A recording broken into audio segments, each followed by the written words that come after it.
Hello viewers, আসসালামু আলাইকুম। আজ আমি আপনাদেরকে দেখাবো মিঠামইনের সবচেয়ে ভালো মানের হোটেল কোনটা।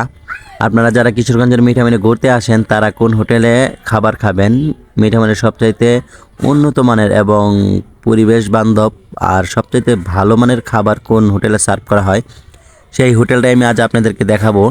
তার আগে দেখে নেই যে মিঠামইন আপনারা যেখানে এসে নাও ভিড়াবেন সেই বেড়িবাঁধটা, সেই বেড়িবাঁধে আমাদের এই চেয়ারম্যান সাহেব কিন্তু বসার জন্য এবং নৌকা বাঁধার জন্য খুব সুন্দর সুন্দর করে কিন্তু এখানে এই যে ব্লকের টেবিল সেট করে দিয়েছে। আর এই যে দেখুন আজকে নৌকা আসে নাই, মানে লোক খুবই কম আসছে। সবচাইতে বেশি শুক্রবার আর শনিবার, এই দুইবারে সবচাইতে বেশি লোক আসে। আর আজকে আজকে লোক কম আসছে, কম আসলেও মানে তবু আসে নাই, যে তবু মনে হয় শতেক নৌকার নিচে না উপরেই হবে, কেননা তবু অনেক নৌকা আসছে কম আসলেও, কিন্তু তার চেয়ে তো আর অনেক অনেক বেশি বেশি নৌকা আসে। সো এই যে দেখতেছেন সামনে যে একটি রাজঘাট আছে, রাজঘাট, এই রাজঘাটের এপাশে আর ওই পাশে দুই পাশে মিলেই নৌকায় ভরপুর একদম। এখানে আমাদের এই জায়গাটা সবসময় পর্যটকদের একদম জমজমাট থাকে।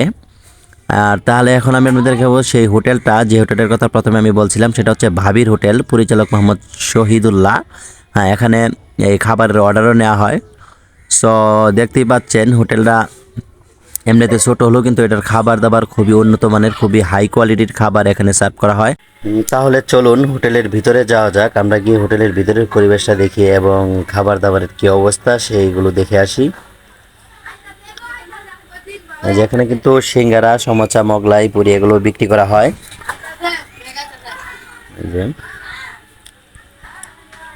হ্যাঁ, হোটেলের পরিবেশটা কিন্তু খুবই সুন্দর, আর বাইরে একটা ভিউ পাওয়া যায়, খুবই উন্নত মানের, খুব সুন্দর একটা ভিউ পাওয়া যায়।